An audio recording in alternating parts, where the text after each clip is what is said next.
اعوذ باللہ من الشیطان الرجیم بسم اللہ الرحمن الرحیم الحمد للہ رب العالمین والصلاة والسلام علی اشرف الانبیاء والمرسلین وخاتم النبیین سیدنا ومولانا ابی القاسم محمد اللہم صل علی محمد وآل محمد وعجل فرجهم وعلى أهل بيته الطيبين الطاهرين المعصومين المظلومين الذين أذهب الله عنهم الرجس وطهرهم تطهيرا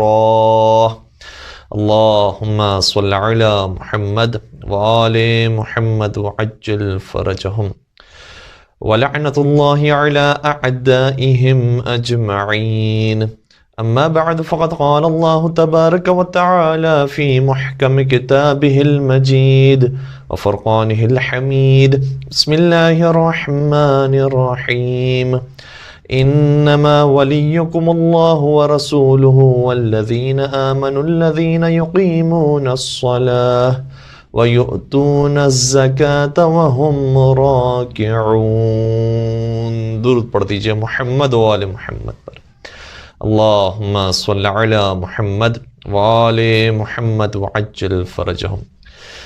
سب سے پہلے تو ہم مدرسۃ القائم اور ان کی انتظامیہ کی بہت شکر گزار ہیں کہ ہمیں موقع دیا کہ آن لائن آپ کی خدمت میں آ کر درس پیش کر سکیں۔ پروردگار ان تمام کی اور آپ تمام ناظرین کی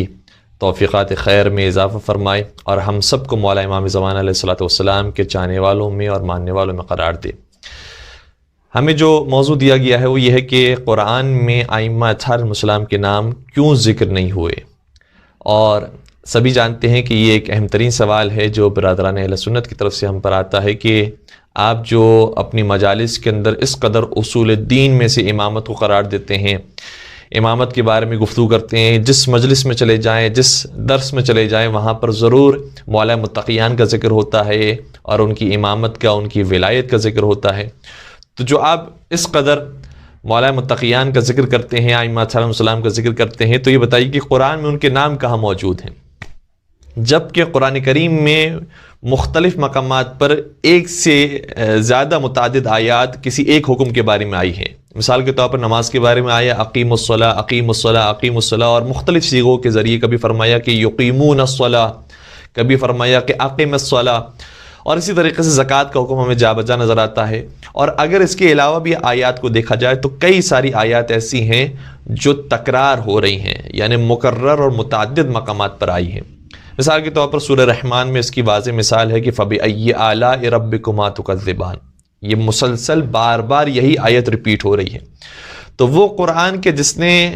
اس قدر احکامات کو ریپیٹ کیا ہے، اس قدر باتوں کو ریپیٹ کیا ہے، آپ کے اماموں کا جن کا آپ ہر مجلس میں ذکر کرتے ہیں، کم از کم ایک جگہ پر تو نام آ جاتا۔ یہ سوال بہرحال برادران اہل سنت کی طرف سے ہم پر آتا ہے، اور مختلف انداز سے عوام الناس بھی اس کے جوابات دیتے رہتی ہے اور علماء کرام بھی اس کے جوابات دیتے ہیں۔ آج ہم کوشش کریں گے کہ جس حد تک ہماری استطاعت میں ہوا اس بحث کو مکمل آپ کی خدمت میں عرض کرنے کی کوشش کریں۔ دیکھیں، سب سے پہلی اور بنیادی بات اور سب سے پہلا ہمارا جواب اس سوال کے جواب میں یہ ہونا چاہیے۔ جوابات بہت سارے ہیں اور یہ بھی مناظرے کے اندر یا گفتگو کے اندر بات بتائی جاتی ہے کہ جو سوال کرنے والا ہے اس کے مزاج اور موقع محل کی مناسبت سے جواب دیا جائے۔ تو ضروری نہیں ہے کہ جو ہم نے پہلے جواب دیا ہے وہی آپ سب سے پہلے جواب دیں، ہو سکتا ہے کہ جو ہم بعد میں جواب دینے والے ہوں وہ آپ پہلے جواب دے دیں۔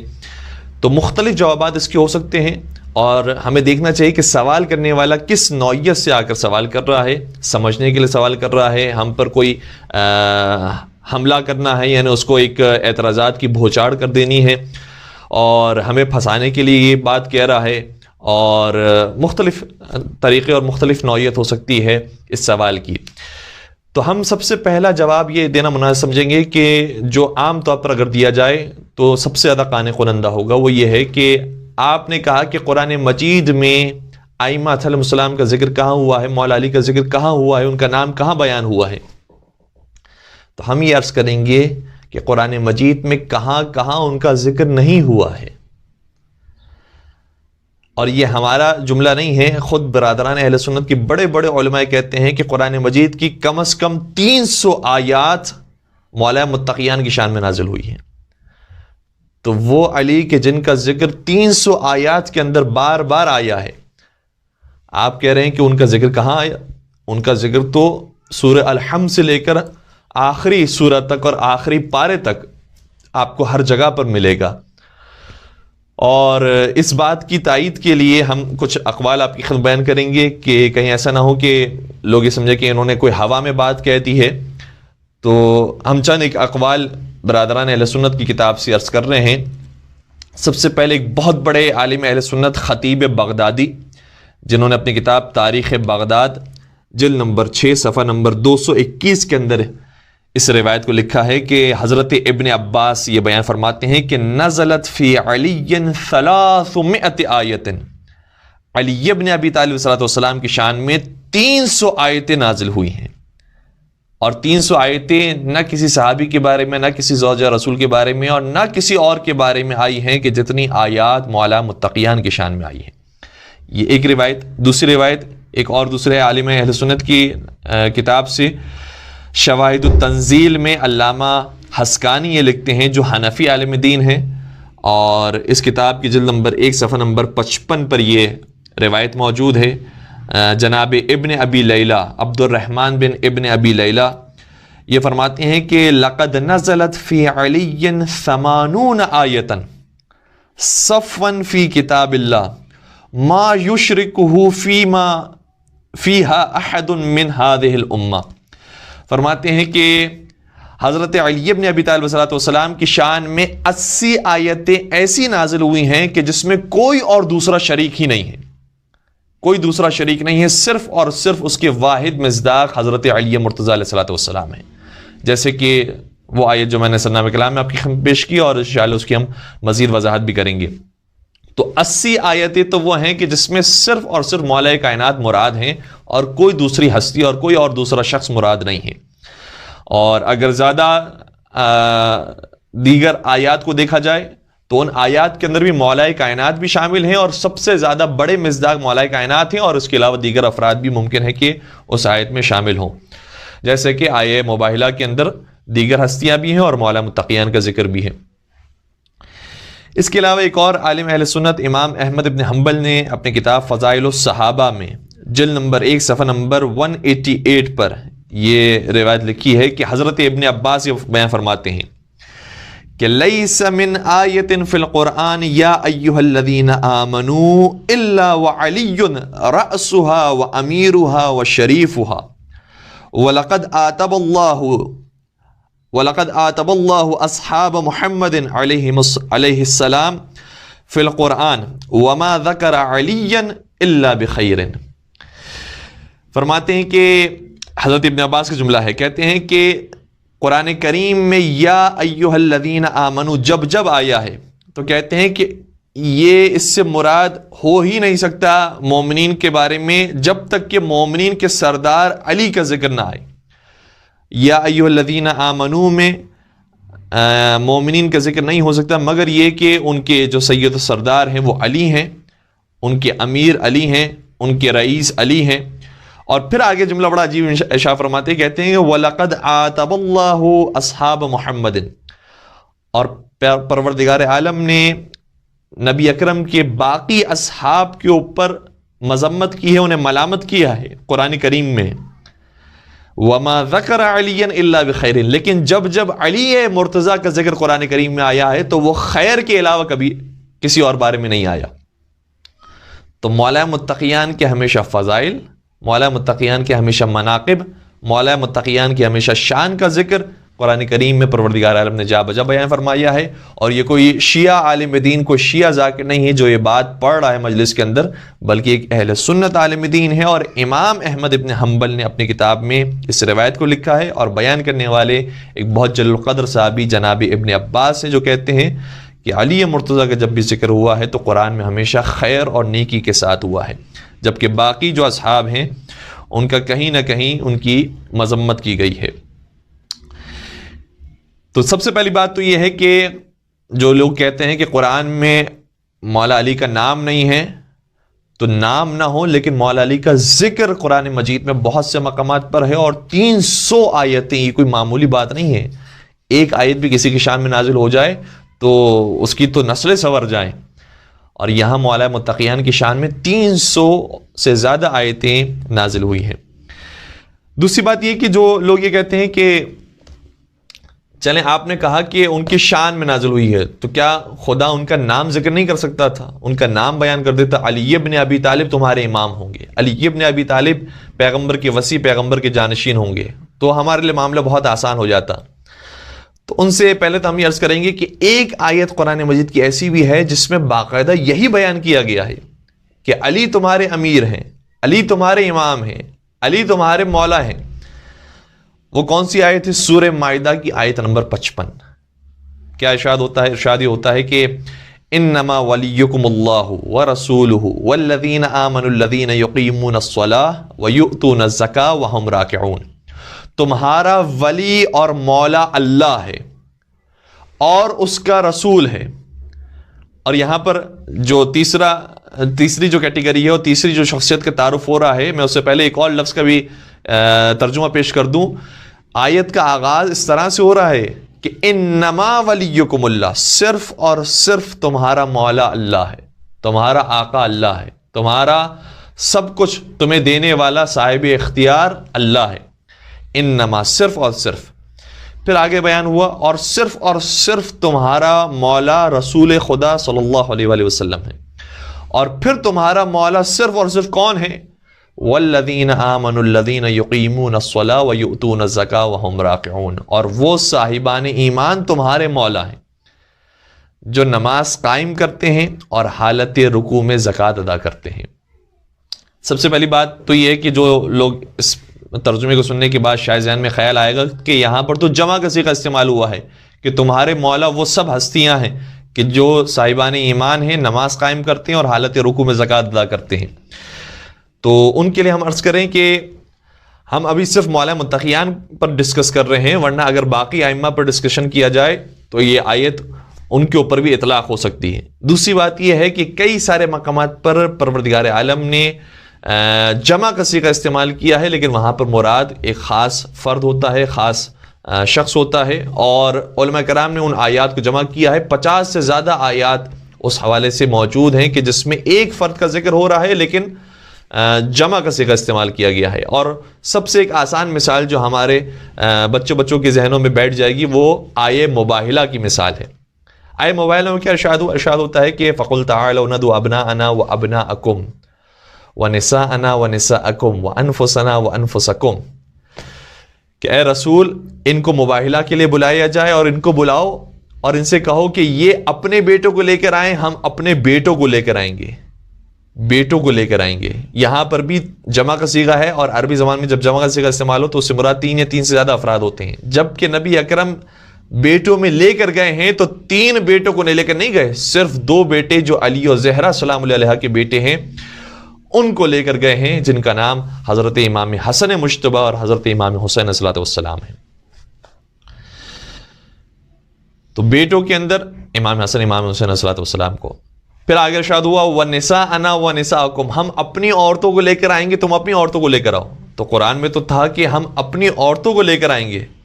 تو نبی اکرم کو قرآن کریم کی بظاہر آیت کے مطابق عمل کرتے ہوئے 3 یا 3 سے زیادہ عورتوں کو لے کر جانا چاہیے، لیکن نہیں، نبی اکرم جانتے ہیں کہ کبھی کبھار جمع کا صیغہ استعمال ہوتا ہے لیکن اس سے مراد واحد ہوتا ہے، اس کا مصداق ایک ہی شخص بن سکتا ہے۔ اس لیے یہاں پر بھی حضرت فاطمہ زہرا سلام اللہ علیہا کو نساءنا کی منزل پر نبی اکرم لے کر گئے۔ اور پھر آگے اگر آیت کو دیکھا جائے وَأَنفُسَنَا وَأَنفُسَكُمْ، ہم اپنے نفسوں کو لے کر آئیں گے، تم اپنے نفسوں کو لے کر آؤ، ہم اپنی جانوں کو لے کر آئیں گے، تم اپنی جانوں کو لے کر آؤ۔ تو جان رسول اکرم کے مقام پر اگر کوئی ہستی آئی ہے تو وہ حضرت علی مرتضیٰ علیہ السلام کی ہستی ہے۔ تو یہاں پر بھی تھا کہ جانوں کو لے کر آؤ، تو نبی اکرم کی جانیں یقیناً صحابہ کی تمنا یہ ہے کہ وہ جان رسول اکرم ہو جائیں، لیکن رسول اکرم نے بتایا ہے کہ میری جان اگر حقیقت میں کوئی بن سکتا ہے تو وہ صرف اور صرف حضرت علی مرتضیٰ بن سکتے ہیں۔ تو اس آیت سے ہمیں سمجھ میں آیا کہ کبھی کبھار جمع کا صیغہ قرآن کریم میں استعمال ہوتا ہے، لیکن کوئی اور مصداق اس کا ممکن ہی نہیں ہے سوائے ایک شخصیت کے، اس لیے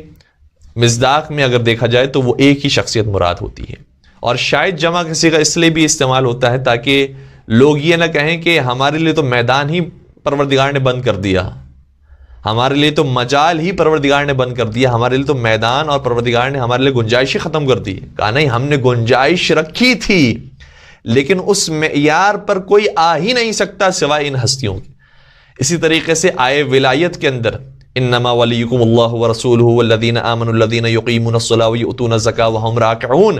تو یہاں پر بھی جمع کا صیغہ استعمال ہو رہا ہے، لیکن پروردگار بتانا یہ چاہ رہا ہے کہ جمع کا صیغہ ہم استعمال کرنے کے باوجود ہم جانتے ہیں کہ اس معیار پر کوئی اور آ ہی نہیں سکتا سوائے حضرت علی مرتضیٰ علیہ الصلوۃ والسلام کی. تو اس آیت کے اندر بطور خاص وضاحت کے ساتھ یہ آگیا کہ تمہارا ولی اور تمہارا مولا کون ہے جس نے حالت رکوع میں زکوٰۃ ادا کی ہے. اور ایسا نہیں ہے کہ یہ ہماری کتابوں کے اندر اور شیعہ تفاسیر کے اندر یہ موجود ہے کہ اس آیت سے مراد حضرت علی ہیں، ورنہ اگر ہم دیگر تفاسیر کو دیکھیں تو شاید وہاں پر کسی اور کا نام مل جائے، وہاں پر کوئی اور زکوٰۃ دینے والا ہو، کوئی اور حالت رکوع میں صدقہ دینے والا ہو. کوئی اور روایت نہیں ملتی سوائے حضرت علی مرتضیٰ کے کہ حضرت علی مرتضیٰ ہی تھے کہ جنہوں نے حالت رکوع میں زکوٰۃ دی اور یہ آیت نازل ہوئی. ہم چند علماء اہل سنت کی کتابوں کے نام آپ کی خدمت میں ذکر کر رہے ہیں تاکہ اندازہ ہو کہ ہماری بات مستحکم اور مستند بات ہے. اور صرف ہم آپ کی خدمت میں اب نام پیش کر رہے ہیں، ورنہ مکمل حوالے اگر آپ چاہیں تو بعد میں ہم مکمل حوالے بھی آپ کی خدمت میں پیش کر سکتے ہیں. اس آیت کے ذیل میں جنہوں نے لکھا ہے کہ اس آیت سے مراد مولا متقیان ہے اور مولا متقیان کی شان میں آیت نازل ہوئی، اس میں تفسیر طبری کے اندر یہ روایت موجود ہے، تفسیر ابن ابی حاتم کے اندر روایت موجود ہے. روح المعانی میں علامہ آلوسی نے، جو جدید علماء میں سے ایک بہت بڑے عالم دین ہیں، علامہ آلوسی نے اس بات کو لکھا ہے کہ اکثر روایتیں یہی کہتی ہیں کہ یہ آیت حضرت علی مرتضیٰ کی شان میں آئی ہے. اور اس کے بعد بھی جو ہم آپ کی خدمت میں حوالے پیش کر رہے ہیں اس میں صرف روایت بیان نہیں کی گئی ہے بلکہ باقاعدہ علماء اہل سنت نے لکھا ہے کہ اتفاق ہے تمام علماء کا اور تمام محدثین کا اور تمام مفسرین کا کہ یہ آیت نازل ہوئی ہے تو حضرت علی مرتضیٰ کی شان میں نازل ہوئی ہے. وہ کون کون سے علماء کرام ہیں؟ یہ تقریباً تمام ہی علماء کرام وہ ہیں کہ جنہوں نے علم عقائد میں اور علم کلام میں کام کیا ہے، یعنی اہل سنت کے جو عقائد کے ایکسپرٹس ہیں ان کے نزدیک یہ آیت نازل ہوئی ہے تو حضرت علی مرتضیٰ کی شان میں نازل ہوئی ہے. وہ کون سے علماء ہیں؟ قاضی عز الدین ایجی، بہت بڑے عالم اہل سنت، جو علم عقائد پر انہوں نے کتاب لکھی المواقف فی علم الکلام، اس میں انہوں نے اس بات کا ذکر کیا ہے. شرح المقاصد فی علم الکلام میں علامہ تفتازانی نے، سعد الدین تفتازانی نے اس بات کو لکھا ہے کہ یہ آیت بے اتفاق علماء حدیث اور علماء تفسیر حضرت علی کی شان میں نازل ہوئی ہے. اسی طریقے سے شرح تجرید الاعتقاد میں علامہ قوشجی نے اس بات کو ذکر کیا ہے کہ یہ آیت حضرت علی مرتضیٰ کی شان میں آئی ہے. اچھا، یہاں تک پہنچنے کے بعد پھر سوال وہی آئے گا کہ کیا ہی بہتر ہوتا کہ خدا نام کو استعمال کر لیتا، ان اوصاف کو جو بیان کیا ہے اس اوصاف کی بجائے یہ لکھ دیتا کہ تمہارا ولی اللہ ہے، اس کا رسول ہے، اور علی ابن ابی طالب تمہارے ولی اور تمہارے آقا ہیں. تو ان حضرات کے لیے ہم یہ عرض کریں کہ دیکھیں، بات اگر اتنی سادہ ہوتی تو یقین پروردگار اسی سادگی کے ساتھ بیان فرماتا، لیکن آپ جانتے ہیں کہ انسان جو شریف دکھائی دیتا ہے وہ کبھی کبھار اتنا شریف ہوتا نہیں ہے. وہ یہ کہہ تو رہا ہوتا ہے کہ نام آ جاتا تو میں مان لیتا، لیکن کتنے ہی مقامات ایسے ہیں کہ جہاں پر نام آیا ہے، ذکر آیا ہے، لیکن لوگ ماننے کے لیے تیار نہیں تھے. میں انشاءاللہ اس کی مثالیں بھی آپ کی خدمت بیان کروں گا، لیکن اس بات کو میں تھوڑی سی وضاحت کے لیے ایک جملہ عرض کرنا چاہوں گا. وہ یہ ہے کہ فرض کریں کہ اگر کسی مفکر سے، کسی دانشور سے، یا کسی بھی شخص سے، ایک عام انسان سے بھی سوال یہ ہوتا ہے کہ آپ کے سب سے فیوریٹ شاعر کون سے ہیں، آپ کے پسندیدہ شاعر کون سے ہیں، آپ کو سب سے اچھے شاعر کون سے لگتے ہیں، اور اگر وہ سامنے سے جواب میں یہ کہے کہ میرا پسندیدہ شاعر وہ ہے کہ جو شاعر مشرق ہے، میرا پسندیدہ شاعر وہ ہے کہ جس نے شکوہ اور جواب شکوہ لکھی ہے، میرا پسندیدہ شاعر وہ ہے کہ جس نے پاکستان کے آزادی کا خیال پیش کیا تھا. یہ ساری باتیں اگر بیان کی جا رہی ہیں تو خود بخود ہمارا ذہن ایک ہی ہستی کی طرف مائل ہو جاتا ہے اور ہمیں سمجھ میں آنے لگتا ہے کہ کس ذات کی اور کس شخص کی بات کی جا رہی ہے. چاہے آپ پھر نام نہ بھی لیں کہ ان کا پورا نام کیا تھا، ان کا اصلی نام کیا تھا، لیکن آپ نے صرف یہ کہہ دیا کہ میرا پسندیدہ شاعر شاعر مشرق ہے، میرا پسندیدہ شاعر وہ ہے کہ جو بانگ درا کا مؤلف ہے، اور بانگ درا جس نے لکھی ہے صاحب بانگ درا ہے، یا صاحب جواب شکوہ اور جواب شکوہ ہے. تو بس اتنا ہی کہنا کافی ہے کہ آپ کا اس کا مطلب پسندیدہ شاعر علامہ ڈاکٹر اقبال ہیں.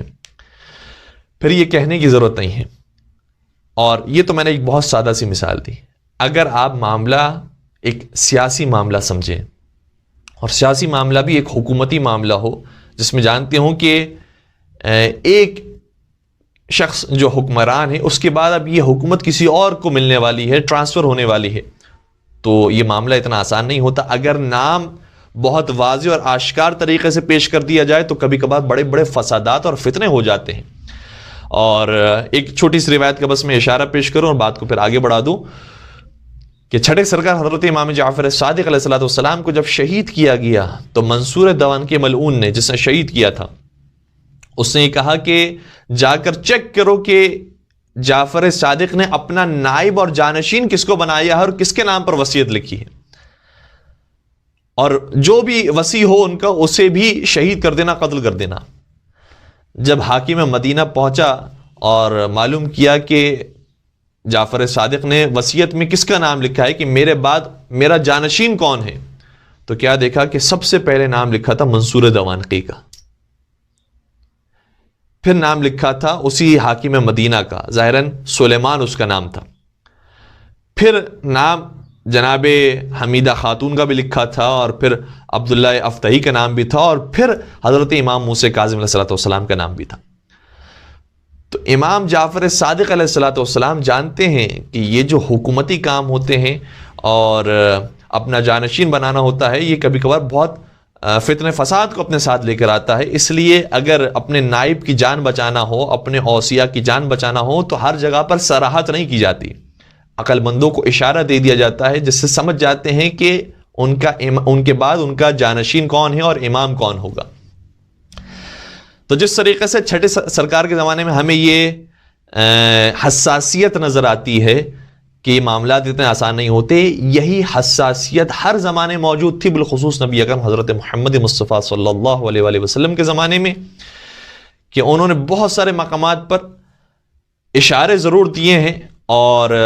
اکثر مقامات پر یہ وضاحت کے ساتھ بیان فرمایا کہ میرے بعد میرا جانشین کون ہے، میرا خلیفہ کون ہے، نائب کون ہے. لیکن جو مولا کائنات کے بعد کا سلسلہ ہے، وہ اگر مثال کے طور پر پورے قرآن کریم میں ان کے نام ایک ساتھ آ جاتے کہ سب سے پہلے امام علی ابن ابی طالب ہوں گے، پھر حسن ابن علی ہوں گے، پھر حسین ابن علی ہوں گے، پھر علی ابن الحسین ہوں گے، پھر محمد ابن علی ہوں گے، اور اسی طریقے سے آخر تک امام آ جاتے، تو مجھے بتائیے کہ جو دشمنان اسلام ہیں، کیا وہ آسانی سے انہیں تلاش کر کے پھر سب سے پہلے شہید نہیں کر دیتے؟ سب سے پہلے انہی کو ڈھونڈا جاتا کہ جو اسلام کے محافظ ہیں، ان کو سب سے پہلے قتل کر دیا جائے، شہید کر دیا جائے، تاکہ اسلام کا شیرازہ بکھر جائے. تو دشمنان اسلام کے لیے تو کام اور آسان ہو جاتا اگر یہ نام قرآن کریم میں آ جاتے. اس لیے دشمنان اسلام کے شر سے بچانے کے لیے ائمہ اصحاب اسلام کے اسماء حسنہ کو اور اسماء گرامی کو قرآن کریم میں نہیں ذکر کیا گیا، لیکن جو اوصاف بیان کیے گئے ہیں، اگر ان اوصاف کو تلاش کیا جائے تو کسی اور ذات میں نہیں ملیں گے سوائے علی اور اولاد علی کے جو ائمہ علیہم السلام ہیں. اور اس بات کی اگر حساسیت کو تھوڑا سا اور میں آپ کی خدمت کروں تو اس طرح سے ہوگا کہ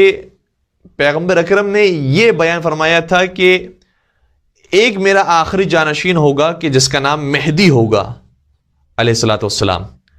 جو مہدی آخر الزمان کہلائے جاتے ہیں.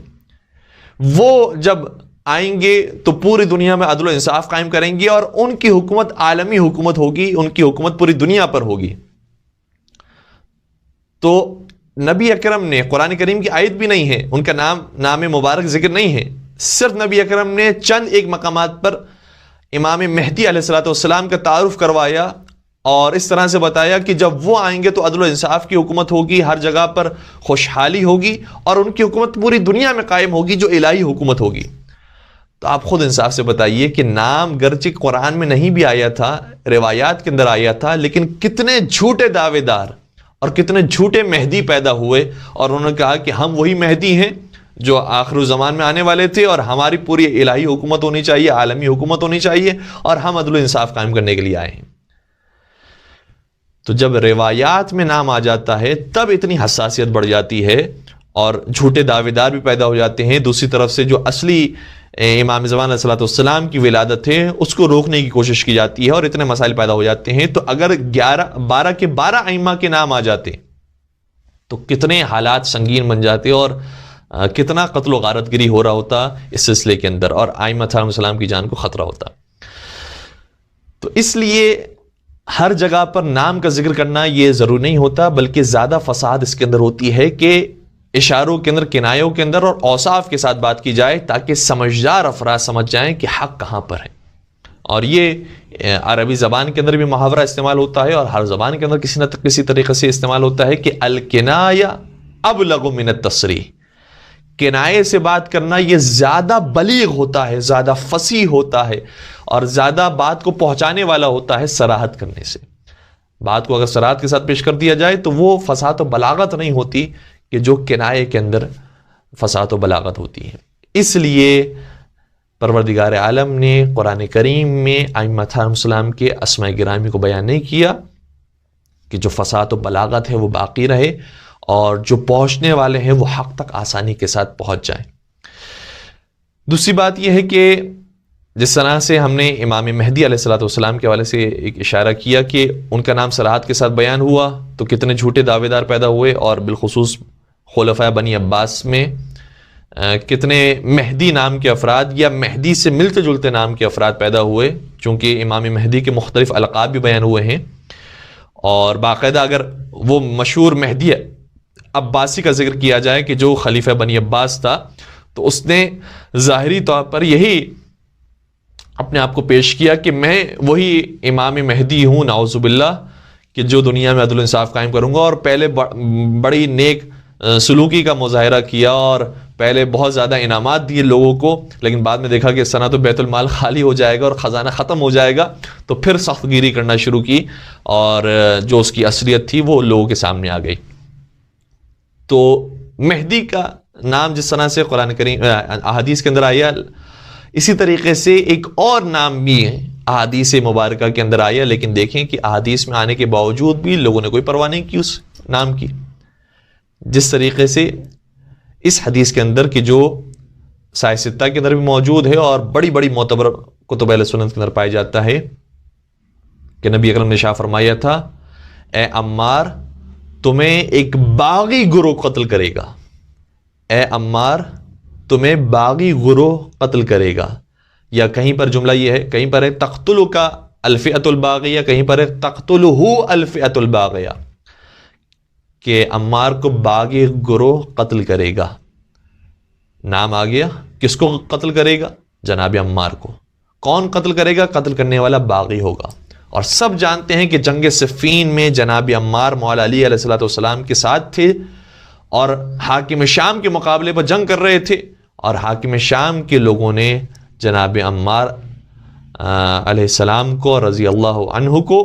شہید کر دیا۔ تو جو شہید کرنے والا ہے وہ باغی گروہ ہے، لیکن آج آپ کو نظر آئے گا کہ انہی کی کتابوں میں احادیث موجود ہے، لیکن ان کی تعریف کر رہے ہیں، ان کے نام پر قصیدے بنائے جا رہے ہیں، منقبتیں ہو رہی ہیں، اور بڑے بڑے القابات دیے جا رہے ہیں، کبھی امیر کا لقب، کبھی خال المومنین کا لقب، اور کبھی کاتب وحی کا لقب، جبکہ نبی اکرم نے، رسول صادق نے فرمایا تھا کہ الفئۃ الباغیہ، یہ باغی گروہ ہوگا جو جناب عمار کو شہید کرے گا۔ تو اگر نام بھی آ جاتا تو جو نہیں ماننے والے ہیں وہ تو نہیں مانیں گے۔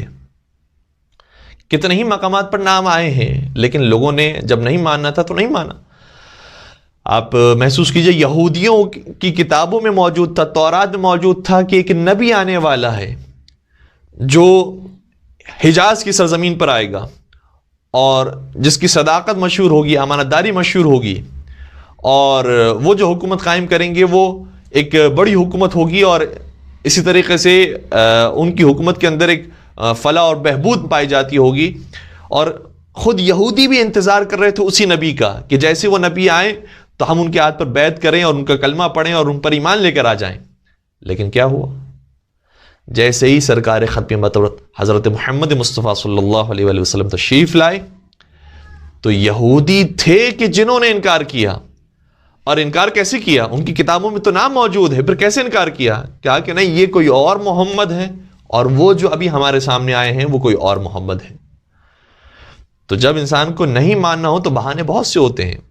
کہ نہیں، یہ کسی اور کا ذکر ہو رہا ہے. اگر نام آ جاتا مولا علی کا قرآن کریم میں تو کہتے نہیں، یہ تو کوئی اور علی ہے کہ جن کا نام آیا ہے. یا جس طریقے سے بعض عیسائیوں نے بھی یہ خیانت کی ہے کہ انجیل میں، بائبل میں سرکار کا نام موجود ہے محمد، جو فاران کی چوٹی کے قریب سے نکلیں گے اور فاران کے پہاڑیوں کے قریب سے ان کی آمد ہوگی اور ان کی بعثت ہوگی. تو انہوں نے سرکار کے نام محمد کا ترجمہ محمد کرنے کے بجائے محمد کا جو ترجمہ جو لغوی معنی ہوتا تھا وہ لغوی معنی لکھ دیا ترجمے کے اندر. کہا کہ ایک وہ شخص آئے گا کہ جس کی بہت زیادہ توصیف کی جائے گی، جس کی ثنا کی جائے گی، جس کی تعریف کی جائے گی، ایک وہ شخص پیدا ہوگا. اور فاران کی چوٹی سے مراد بھی، فاران کا مطلب بھی ایک لغوی معنی کے اندر ظاہراً ایک اونچی پہاڑیاں لیا، اور جو نام تھا فاران جن پہاڑی سلسلوں کا، وہ نام ہٹا کر اس کا ترجمہ پیش کر دیا اور اس کا لغوی معنی کر دیا. تو اگر مولا علی کا نام بھی قرآن میں آ جاتا تو علی کا بھی ایک لغوی معنی ہے جس کا مطلب بلند ہے. تو لوگ کہتے کہ نہیں، یہاں پر تو بلندی کا ذکر ہو رہا ہے، یہاں تو ایک برتری کا ذکر ہو رہا ہے. ایک مثال کے طور پر ایک ایسے شخص کا ذکر ہو رہا ہے کہ جو بلند و بالا ہے، اور وہ کوئی بھی ہو سکتا ہے، وہ فلاں بھی ہو سکتا ہے، وہ فلاں بھی ہو سکتا ہے، وہ فلاں بھی ہو سکتا ہے. یہاں پر نام علی کا ذکر تو نہیں آیا. تو جب لوگ ترجمہ کرتے اور نہ سمجھنے والے اور انکار کرنے والے اپنی دلیل پیش کرتے تو بہت سے بہانے ان کے پاس موجود ہیں. وہ کہتے کہ نہیں، یہاں پر تو نام مراد ہی نہیں ہے، یہاں پر تو ایک معنی ہے جو مراد ہے. اس لیے پروردگار عالم زیادہ بہتر جانتا ہے. پروردگار عالم نے جو قرآن کریم میں ہدایت کا سلسلہ رکھا ہے وہ ایسا بہترین سلسلہ ہے کہ آج بھی جو ہدایت پانے والے ہیں وہ آسانی کے ساتھ قرآن کریم کو پڑھنے کے بعد ہدایت پا سکتے ہیں. اور پھر اگر ہم دیگر آیات کو بھی دیکھیں تو آیات کا انکار کرنے والے لوگ بھی کتنے موجود تھے. فرض کریں کہ نام آ جائے، مولا متقیان کا 12 ائمہ علیہم السلام کے نام بھی موجود ہوں تو انکار کرنے والوں، جس طرح سے بھی میں نے ذکر کیا کہ بہانے موجود ہوتے ہیں، کتنے بہانے مختلف آیات کے حوالے سے لوگوں نے دیے ہیں. اور اب واقعی میرے پاس وقت نہیں ہے کہ میں بہت تفصیل سے آپ کی خدمت بیان کروں، صرف اشارے آپ کی خدمت عرض کر رہا ہوں. مثال کے طور پر قرآن کریم میں یہ جائز قرار دیا ہے متع کرنے کو، صیغہ کرنا یہ جائز ہے. اور قرآن کریم کے صراحت کے ساتھ آیت موجود ہے کہ فمس تمتعتم به منہن فاتوہن اجورہن، سورہ نساء کی آیت نمبر 24، کہ تم متع کرو اور جو ان کا مہر ہے ان کو ادا کرو. تو متع کا حکم قرآن کریم میں آیا ہے، لفظ متع قرآن کریم میں استعمال ہوا ہے. لیکن اس کے باوجود جو نہیں ماننے والے تھے اور بہانے لے کر آنے والے تھے، انہوں نے مختلف بہانوں سے اس کا انکار کیا اور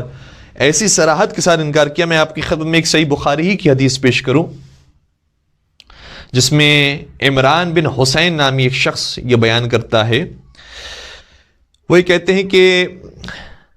انزلت آیت المتعۃ فی کتاب اللہ، متع کی آیت قرآن کریم میں نازل ہوئی. ففعلناها، تو ہم متع کو انجام دیتے تھے مع رسول اللہ، رسول اللہ کے ہمراہ اور رسول اللہ کے زمانے میں. ولم ينزل قرآن يحرمه، اور قرآن نے حرام قرار نہیں دیا اس کو اور نہیں روکا نبی اکرم کو یا نہیں روکا کسی کو متع کرنے سے. ولم ينهى عنها، اور نہ ہی روکا گیا متع کرنے سے کسی کو. حتی ماتا، یہاں تک کہ نبی اکرم اس دنیا سے رخصت ہو گئے. تو نبی اکرم کے زمانے میں متع ہوتا تھا، متع کیا جاتا تھا. ایک صحابی کہہ رہے ہیں کہ ہم کیا کرتے تھے اور قرآن کریم نے منع بھی نہیں کیا، یہاں تک کہ نبی اکرم اس دنیا سے وصال فرما گئے. پھر انہوں نے آگے بیان فرمایا، کہتے ہیں کہ قال رجل برأیہ ما شاء، پھر ایک شخص پیدا ہوا کہ جس نے اپنے رائے اور اپنے فتوے کے حساب سے جو چاہا ویسا فتویٰ دے دیا۔ پھر آگے ایک اور شخص کے بارے میں لکھا ہے کہ اس شخص نے یہ بیان کیا ہے کہ وہ کون سا شخص تھا کہ جس نے اپنی رائے کے مطابق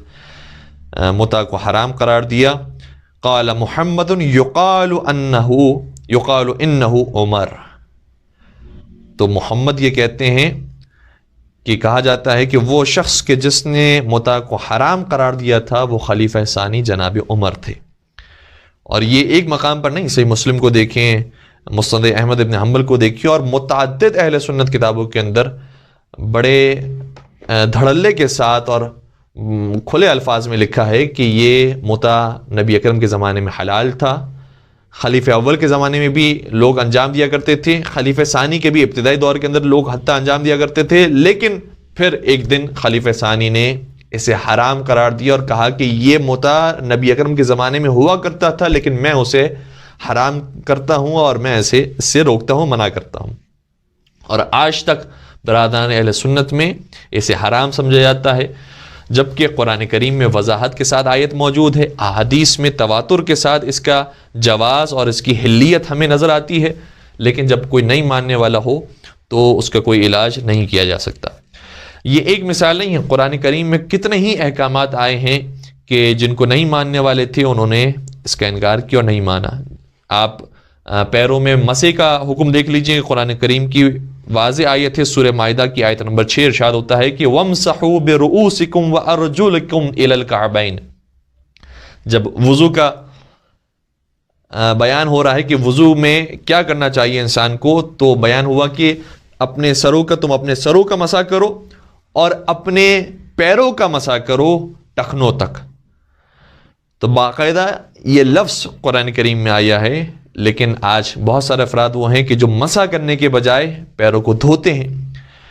جبکہ قرآن مجید میں ہے کہ وَامْسَحُوا بِرُؤُوسِكُمْ وَأَرْجُلِكُمْ إِلَى الْكَعْبَيْنِ۔ تو جو نہیں ماننے والے ہیں ان کے پاس مختلف بہانے موجود ہیں کہ نہیں، یہاں عطف نہیں ہوا ہے، عطف کسی اور مقام پر ہوا ہے، اور انہوں نے انکار کیا۔ اسی طریقے سے وراثت کا معاملہ آپ دیکھیں تو شہزادی کونین حضرت فاطمہ زہرا سلام اللہ علیہا کو اپنے بابا جان کی وراثت سے جو محروم کیا گیا ہے، تو کون سی آیت ہے کہ جس کو دلیل بنا کر انہوں نے حضرت زہرا سلام اللہ علیہا کو وراثت سے محروم کیا؟ کوئی آیت نہیں، بلکہ آیت اس کے برخلاف موجود ہے۔ آیتوں کے اندر تو یہ ہے کہ ایک نبی دوسرے نبی کا وارث بنتا ہے، وَوَرِثَ سُلَيْمَانُ دَاوُودَ، حضرت سلیمان علیہ السلام حضرت داؤد علیہ السلام کے وارث بنے۔ تو باقاعدہ قرآن کریم میں وراثت کا لفظ آیا ہے، وارث کا لفظ آیا ہے، لیکن اس کے باوجود جو انکار کرنے والے ان کا کہ نہیں، نبی کبھی بھی نہ وارث بنتے ہیں نہ وارث بناتے ہیں، جبکہ یہاں پر اس آیت میں نبی وارث بن بھی رہے ہیں، وارث بنا بھی رہے ہیں۔ اور اسی طریقے سے متعدد آیات، اور وراثت کے موضوع پر جو متعدد آیات ہیں، چونکہ ایک مستقل موضوع ہے جو عام طور پر ایام فاطمہ بیان ہوتا ہے، انشاءاللہ بعد میں فرصت ہوئی تو اسے ہم تفصیل سے ہی بیان کریں گے۔ اس کے علاوہ خمس، جو قرآن مجید میں واضح آیت موجود ہے کہ وَاعْلَمُوا أَنَّمَا غَنِمْتُم مِّن شَيْءٍ فَأَنَّ لِلَّهِ خُمُسَهُ وَلِلرَّسُولِ وَلِذِي الْقُرْبَى وَالْيَتَامَى وَالْمَسَاكِينِ وَابْنِ السَّبِيلِ، کہ جان لو کہ جو تم غنیمت حاصل کرتے ہو اور جو کمائی حاصل کرتے ہو، یہ ترجمہ بھی ہم شیعہ ترجمہ پیش نہیں کر رہے ہیں، کئی سارے بزرگان اہل سنت نے یہ ترجمہ لکھا ہے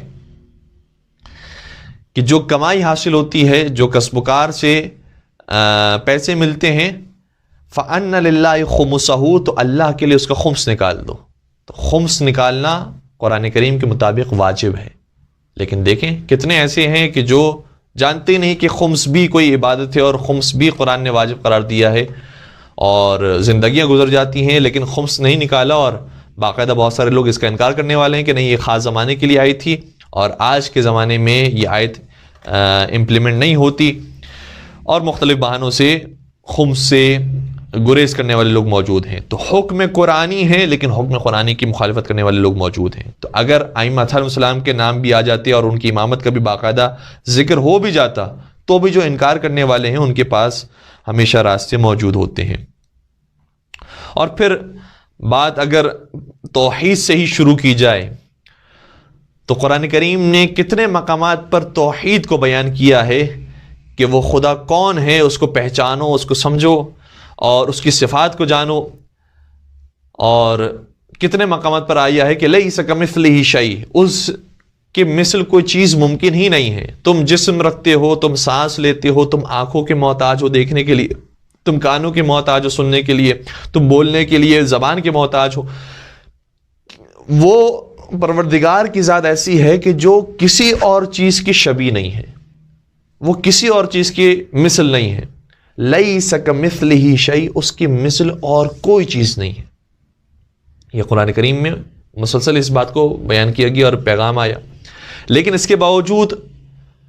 جو جسم خدا کے قائل تھے وہ قائل ہو گئے. انہوں نے کہا کہ بعض تو ایسے بھی ہیں کہ جو دنیا میں بھی جسم خدا کے قائل ہیں اور کہتے ہیں کہ ہر شب جمعہ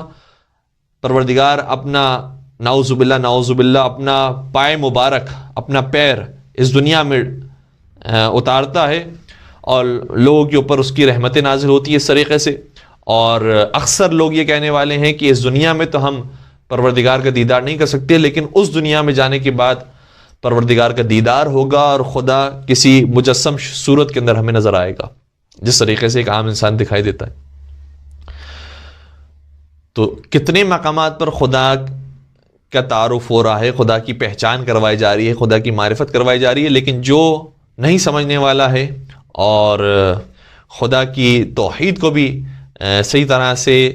کسب کرنے والا نہیں ہے، وہ نہیں سمجھا اور مختلف چیزیں پروردگار کے حوالے سے بنا لی گئیں. اور پھر اگر ہم نبوت کی بات کریں تو نبی اکرم کو معصوم قرار دیا گیا ہے، خطا سے محفوظ قرار دیا گیا ہے. ما ينطق عن الهوى ان هو الا وحی یوحی، وہ کوئی کلام نہیں کرتے مگر یہ کہ وحی الہی کے مطابق. لیکن کتنے لوگ ایسے ہیں کہ جنہوں نے ایسی روایات پر اکتفا کیا ہے اور یہ کہا ہے کہ نہیں، روایت کے اندر فلاں مقام پر آیا ہے کہ نبی اکرم سے سہو ہو گیا، فلاں مقام پر آیا ہے کہ نبی اکرم سے خدا نخواستہ کوئی غیر شائستہ عمل انجام دے دیا انہوں نے. اور کیسی کیسی روایتیں آپ دیکھیں تو صحیح کہ سائے ستہ کے اندر اور مختلف کتابوں کے اندر بھری پڑی ہیں کہ نبی اکرم کس طرح سے کام کیا کرتے تھے اور کیا کیا عمل انجام دیا کرتے تھے. تو وہ نبی اکرم کے جن کو معصوم قرآن کریم بیان فرما رہا ہے، جن کو پاک اور طاہر بیان فرما رہا ہے، جب ہم روایات کو دیکھتے ہیں تو عجیب و غریب روایتیں ملتی ہیں اور انہی روایتوں کو پھر دیکھنے کے بعد انسان اپنے عقیدے بنا رہا ہے، قرآن کی آیتوں کو چھوڑ دیا. تو اگر قرآن کی آیتوں میں نام آ بھی جاتے تو جہاں اور مشکلات ہیں وہاں یہ مشکل بھی ہو جاتی کہ لوگ ان آیات کا انکار کرنے والے ہوتی ہے اور مختلف بہانوں سے کہتے کہ نہیں، یہاں پر فلاں شخصیت مراد نہیں، فلاں شخصیت مراد ہے. آپ ان کا بھی حسب و نسب دیکھیں تو وہی حسب و نسب ہے کہ جو قرآن کریم میں بیان ہوا ہے. اور پھر دیگر شخصیات پیدا ہو جاتی ہیں کہ جن کو لوگ جھوٹے امام بنا لیتے. پھر ایک آخری جواب اور بات کو مکمل کریں. دیکھیں، ہم نے جو بات شروع کی تھی وہ یہ تھی کہ قرآن کریم میں نام اگر ذکر نہیں ہے تو دیکھیں کہاں کہاں ذکر مولا کائنات موجود نہیں ہے. بہت سارے مقامات پر، 300 سے زیادہ مقامات پر موجود ہیں. دوسری بات یہ ہے کہ خود قرآن کریم میں آیات بھی موجود ہیں کہ جس کے اندر ذکر ہوا ہے کہ مولا متقیان تمہارے سرپرست، تمہارے والی، تمہارے وارث، تمہارے حاکم مولا متقیان ہے، جس طریقے سے آئے ولایت کے اندر آیا. اور پھر اگر آیات غدیر کو دیکھا جائے تو مزید اور اس کے اندر استحکام پیدا ہوتا ہے کہ مولا متقیان ہی وہ ہیں کہ جن کی ولایت کا اور جن کی امامت کا اعلان غدیر خم کے میدان پر کیا گیا ہے. سورہ مائدہ کی آیت نمبر 3 میں یہ ارشاد ہوتا ہے کہ الیوم اکملت لکم دینکم واتممت علیکم نعمتی ورضیت لکم الاسلام دینا. سورہ مائدہ کی آیت نمبر 67 کے اندر ارشاد ہوتا ہے کہ یا ایھا الرسول بلغ ما انزل الیک من ربک فإن لم تفعل فما بلغت رسالتہ واللہ یعصمک من الناس. اے رسول، وہ حکم پہنچا دیجئے کہ جو آپ پر پہلے ہی نازل کیا جا چکا ہے، اور اگر آپ نے یہ حکم نہیں پہنچایا تو آپ نے رسالت کا کوئی عمل انجام نہیں دیا اور پروردگار آپ کو لوگوں کے شر سے بچانے والا ہے. تو یہ کون سا ایسا حکم تھا کہ جس میں اتنے خطرات بھی ہیں اور خدا کی طرف سے اتنا جلالانہ انداز بھی ہے کہ اگر آپ نے یہ حکم نہیں پہنچایا تو کوئی رسالت کا کام انجام نہیں دیا، کوئی آپ نے نماز کو نہیں پہنچایا، زکوٰۃ کو نہیں پہنچایا، خمس کو نہیں پہنچایا، حج کو نہیں پہنچایا، آپ نے کتنے ہی اعمال انجام دیے، وہ سب کے سب ہم سمجھیں گے کہ جیسے رائے گاہ چلے گئے اگر آپ نے یہ حکم نہیں پہنچایا. تو یہ کون سا حکم ایسا ہے کہ جو اتنا زیادہ اہمیت رکھتا ہے جتنی کسی اور حکم کی اہمیت نہیں ہے. تو خود کتب اہل سنت کے اندر بھی روایات موجود ہیں. ہم آپ کو بہت مختصراً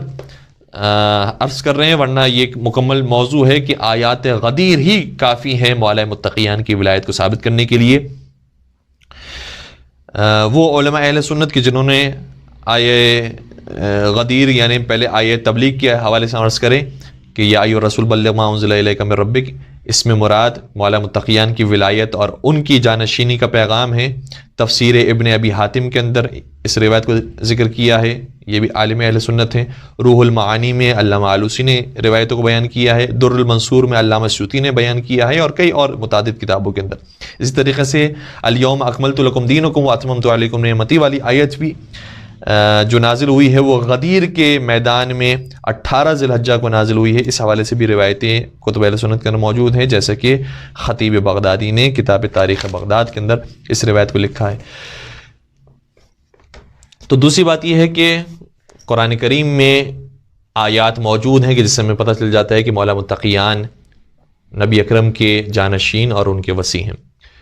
اور تیسری بات یہ ہے کہ اگر نام آ بھی جاتے، فرض کریں کہ نام آ گئے، تو نام آنے کے بعد کوئی معاملات آسان نہیں ہیں، معاملات اور مشکل ہیں،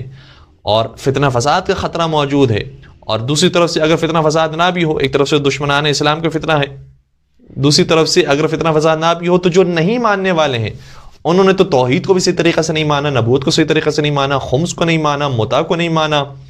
نبی اکرم کی صاحبزادی کی وراثت کے معاملے میں نبی اکرم کی صاحبزادی کو نعوذ باللہ جو سیدۃ النساء العالمین ہیں ان کو خطا کار سمجھا، نعوذ باللہ، جبکہ وہ آیات قرآنی پیش کر رہی تھیں، تو آیات قرآنی کا جو انکار کرنے والے ہیں وہ تو انکار کریں گے۔ آخری بات یہ ہے کہ خود قرآن کریم نے بھی یہ کہا ہے کہ بہت سے معاملات پر پیغمبر اکرم تمہیں آ کر توضیح دیں گے اور وضاحت کریں گے۔ پیغمبر اکرم کی تم پر اطاعت کرنا ضروری ہے۔ کتنے مقامات پر آیا اطیعوا اللہ و اطیعوا الرسول، کتنے مقام پر آیا اطیعوا اللہ والرسول، کتنے مقام پر آیا اطیعوا اللہ ورسولہ۔ یہ مختلف آیات ہیں جو آپ کی خدمت عرض کر رہا ہوں کہ اللہ کی بھی اطاعت کرو، رسول اللہ کی بھی اطاعت کرو۔ رسول اللہ کی اطاعت کیوں کریں؟ اللہ کی اطاعت کا نام ہے کہ قرآن کی آیات کے مطابق عمل کیا جائے، اور رسول اللہ کی اطاعت کا مطلب یہ ہے کہ جو سنت رسول ہے، جو حدیث رسول ہے، جو حکم رسول ہے، اس کی پیروی کی جائے۔ تو اگر احادیث کو دیکھا جائے تو بے شمار احادیث وہ ہیں کہ جس میں مولا متقیان کو کبھی خلیفہ کہا جا رہا ہے، کبھی وصی کہا جا رہا ہے، کبھی جناب ہارون سے تشبیہ دی جا رہی ہے، اور مختلف روایات مولا متقیان کی شان میں ہیں۔ تو خود حکم قرآنی یہ ہے کہ جو رسول اللہ تمہیں دے دیں وہ لے لو،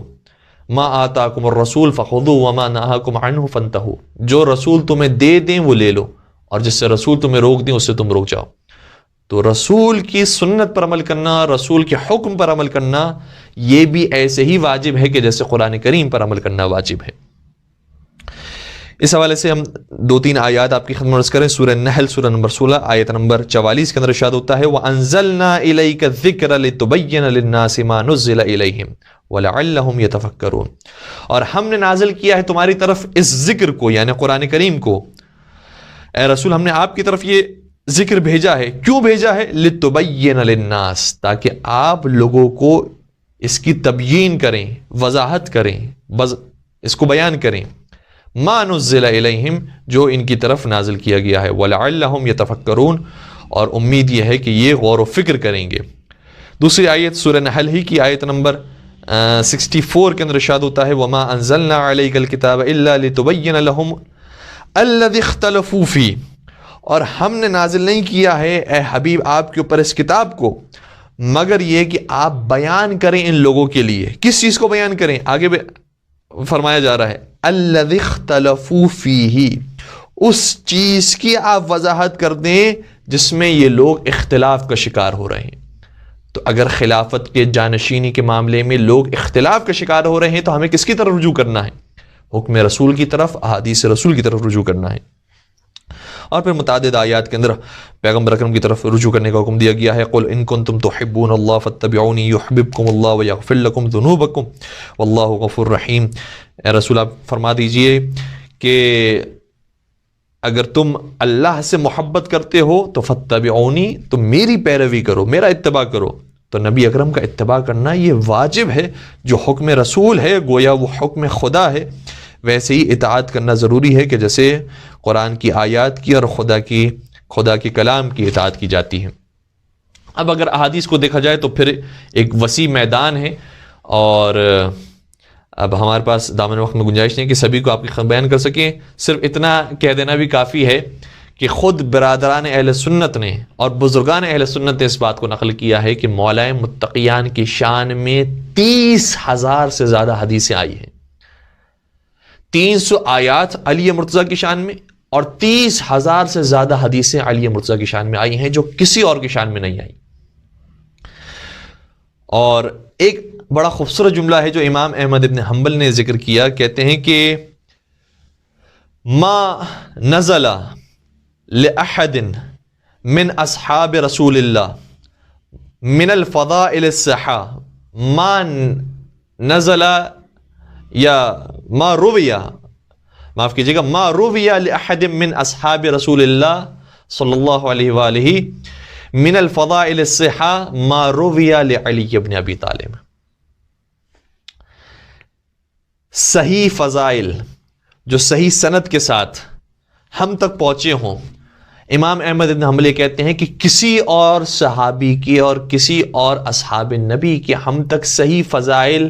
نہیں پہنچے ہیں اور نقل نہیں ہوئے ہیں جتنے صحیح فضائل علی مرتضیٰ علیہ الصلوۃ والسلام کے نقل ہوئے ہیں۔ عجیب بات یہ ہے کہ لوگ دشمن تھے مولا علی کے، ممبروں سے لعنت بھیجی جا رہی ہے اور کئی سالوں تک یہ سلسلہ جاری رکھا گیا ہے۔ مولا کائنات کے فضائل لکھنے پر پابندی ہے، لکھنے والوں کو کبھی زندان میں ڈالا جاتا ہے، کبھی قتل کر دیا جاتا ہے، اور جو چاہنے والے ہیں، ان کے ماننے والے ہیں، ان کے اوپر مختلف قسم کی تکلیفیں اور اذیتیں ہیں۔ یہ ایک طویل عرصے تک سلسلہ قائم رہا، یہاں تک کہ خود مولا کے جو بیٹے اور صاحبزادے ہیں مولا امام حسین علیہ السلام، ان کو کربلا میں شہید کر دیا گیا، اور لوگوں نے، مسلمانوں نے پرواہ نہیں کی اور مسلمانوں نے انہیں شہید کر دیا۔ وہ علی کے جو اتنی مظلومیت کے ساتھ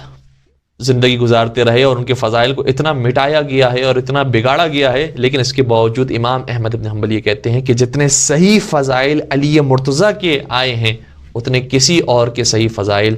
نقل نہیں ہوئے ہیں۔ یعنی اس کا مطلب یہ ہوا کہ دوسروں کے فضائل کتابوں میں لکھے گئے ہیں لیکن وہ صحیح نہیں ہیں، وہ ضعیف روایتیں ہیں یا وہ جعلی اور موضوع روایتیں ہیں جو کتابوں کے اندر موجود ہیں۔ اب ہم چند ایک روایات کو آپ کی خدمت میں عرض کر دیتے ہیں۔ بہت مشہور حدیث جو سائے ستہ کے اندر بھی موجود ہے کہ انی تارک فیکم الثقلین کتاب اللہ و عطرتی اہل بیتی ما ان تمسکتم بہما لن تضلوا بعدی ابدا، کہ نبی اکرم ارشاد فرما کے گئے تھے کہ میں تمہارے درمیان دو چیزیں چھوڑ کر جا رہا ہوں، ایک اللہ کی کتاب ہے اور دوسرے میرے اہل بیت، میری عطرت ہیں، تم ان دونوں سے وابستہ رہنا، اور جب تک تم ان دونوں سے وابستہ رہو گے تو کبھی گمراہ نہیں ہوگے۔ پھر سائے ستہ کے اندر یہ روایت بھی موجود ہے کہ یا علی انت منی بمنزلت ہارون من موسیٰ الا انہ لا نبی بعدی، اے علی تمہاری مثال میرے لیے ویسی ہے کہ جیسی جناب ہارون کی مثال جناب موسیٰ علیہ السلام کے لیے تھی، مگر یہ کہ میرے بعد کوئی نبی نہیں آئے گا، یعنی باقی تم میرے وزیر ہوگے، میرے وصی ہوگے، میرے جانشین ہوگے، جو اوصاف اور جو خصوصیات جناب ہارون کو حاصل تھی وہ تمہیں بھی حاصل ہوگی۔ پھر ایک اور خوبصورت روایت آپ کی خدمت میں عرض کروں، گرچہ تھوڑی سی طولانی ہو جائے گی، وہ آیت جو سورہ شعراء کی آیت ہے اور ابتدائی آیات میں سے ایک آیت ہے جو نبی اکرم پر نازل ہوئی تھی، وَأَنذِرْ عَشِيرَتَكَ الْأَقْرَبِينَ، اے حبیب اب تم اپنے رشتہ داروں کو جو قریبی رشتہ دار ہیں ان کو جمع کرو اور انہیں انذار کرو، انہیں ڈراؤ، یعنی پیغام دین اسلام ان تک بھی پہنچاؤ۔ تو تاریخ طبری کے اندر یہ روایت موجود ہے، مسند احمد ابن حنبل کے اندر یہ روایت ہے،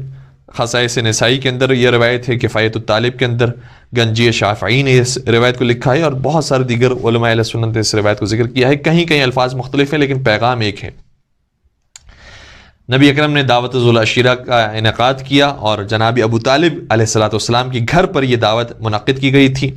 اور وہاں کھڑے ہو کر نبی اکرم نے ارشاد فرمایا کہ یا بنی عبد المطلب، اے عبد المطلب کی اولاد، انی واللہ ما اعلم شابا فی العرب جاء قومه بافضل مما جئناکم به۔ نبی اکرم شاہ فرماتے ہیں کہ خدا کی قسم میں کسی عربی جوان کو نہیں جانتا ہوں جو اپنی قوم کے لیے مجھ سے زیادہ بہتر بات پیش کرے جو میں تمہارے لیے لے کر آیا ہوں۔ انی قد جئتکم بخیر الدنیا والآخرہ، میں تمہارے سامنے دنیا اور آخرت کا خیر لے کر آیا ہوں۔ اور پھر آگے شاہ فرمایا وقد امرنی اللہ ان ادعو الیہ، اور پروردگار نے مجھے حکم دیا ہے کہ میں تمہیں اس کی طرف دعوت دوں۔ فأیکم یوارزنی علی ھذا الامر علی ان یکون اخی و خلیفتی فیکم، تو تم میں سے کون ہے جو میری مدد کرے تاکہ میں اسے اپنا بھائی بنا لوں اور اپنے بعد اپنا خلیفہ قرار دوں۔ تاریخ طبری کے جملے یہ ہیں، تو کوئی اور کھڑا نہیں ہوا سوائے حضرت علی مرتضیٰ کے، اور 3 مرتبہ یہی کام ہوا کہ صرف حضرت علی مرتضیٰ لبیک یا رسول اللہ، لبیک یا رسول اللہ کہتے رہے۔ تو نبی اکرم نے ارشاد فرمایا کہ ان ھذا اخی و وصی و خلیفتی فیکم فاسمعوا له واطیعوا، فرمایا تو یہی میرا بھائی ہے، علی ہی میرے بھائی ہیں، علی ہی میرے بعد میرے وصی ہیں، اور علی ہی میرے خلیفہ ہیں۔ فاسمعوا له، تو اس کی بات سنو اور اس کی اطاعت کرو۔ اللہ اکبر۔ اور پھر جب لوگ اٹھے ہیں اس محفل سے، تو حتیٰ روایت کا جملہ یہ ہے کہ جناب ابو طالب سے مخاطب ہو کر بعض کفاران قریش نے یہ کہا کہ اے ابو طالب، اب تم اپنے بیٹے کی اتباع کرنا اور تم اپنے بیٹے کی اطاعت کرنا۔ اور اس جملے سے یہ بھی پتہ چل گیا کہ خود حضرت ابو طالب بھی نبی اکرم کی بات پر ایمان لانے والے تھے، اسی لیے تو ابو طالب سے کہا کہ آپ اب اپنے بیٹے کی بات کی پیروی کرنا اور ان کی اطاعت کرنا، کیونکہ نبی اکرم کے جو وارث اور جانشین ہیں وہ حضرت علی مرتضیٰ علیہ الصلوۃ والسلام ہوں۔ اور پھر متعدد روایات، من کنت مولاہ فہذا علی مولا علی منی وانا منہ علی مع الحق والحق مع علی یدور حیث ما دار علی مع القرآن والقرآن مع علی۔ اور پھر اگر ایک خوبصورت سی روایت کی بات کی جائے تو پھر اس کے لیے مکمل ایک نشست کی ضرورت ہوگی کہ نبی اکرم نے یہ بھی بیان فرمایا تھا کہ میرے بعد 12 جانشین ہوں گے، اور ان کے نام کیا ہوں گے یہ بھی نبی اکرم نے بیان فرمایا تھا۔ اور اس کا اشارہ بھی صحیح بخاری کے اندر متعدد مقامات پر موجود ہے، صحیح مسلم کے اندر متعدد مقامات پر موجود ہے۔ اور ایک روایت کے جملہ ہم آپ کی خدمت میں عرض کر رہے ہیں کہ نبی اکرم نے ارشاد فرمایا تھا کہ یکون 12 امیرا، صحیح بخاری کے جملہ یہ ہے کہ نبی اکرم نے فرمایا کہ میرے 12 امیر ہوں گے، 12 امیر ہوں گے، اور کہیں پر آیا ہے کہ یہ دین اپنے صحیح مقام پر قائم رہے گا جب تک کہ یہ 12 افراد اس دین کی باغ دوڑ سنبھالیں گے اور حکومت کرتے رہیں گے۔ اور 12 کا ذکر احادیث کے اندر متعدد مقامات پر آیا ہے۔ ہم بس ایک کتاب کا حوالہ آپ کے بیان کر رہے ہیں، فضائل الخمسہ میں فیروز آبادی صاحب نے ان تمام فضائل کو جمع کیا ہے، اور یہ ساری روایات کتب اہل سنت کے اندر موجود ہیں کہ جو مولا متقیان کی شان میں آئی ہیں۔ اپنی بات کو آج کی حد تک ہم یہیں پر مکمل کرتے ہیں، اور صرف ایک سوال ہم چھوٹا سا اپنے برادران اہل سنت کے لیے چھوڑ کر جا رہے ہیں کہ جس طریقے سے ولایت اور امامت حضرت امیر المومنین کا ذکر قرآن اور کتب اہل سنت کی روایات کے اندر پایا جاتا ہے، کیا خلیفہ اول کی خلافت اور ان کی ولایت اور امامت کے اوپر بھی قرآن اور احادیث کے اندر اسی طریقے سے دلیلیں موجود ہیں؟ یہ سوال ان کے لیے انشاءاللہ غور طلب ہوگا، اور پروردگار سے دعا کرتے ہیں کہ پروردگار سبھی کو وصی رسول کی حقیقی معرفت حاصل کرنے کی توفیق عطا فرمائے، ان کی محبت اور ان سے عقیدت رکھنے کی ہمیشہ ہمیں توفیق عطا فرمائے، اور ہماری نسلوں کے اندر محبت محمد و آل محمد کو جاری و ساری فرمائے، اور قائم آل محمد حضرت حجت بن الحسن کے ظہور میں تعجیل فرمائے، اور ان کے عاشقین و محبین میں ہم سب کا نام شامل فرمائے۔ ربنا تقبل منا انک انت السمیع العلیم وتب علینا انک انت التواب الرحیم برحمتک یا ارحم الراحمین۔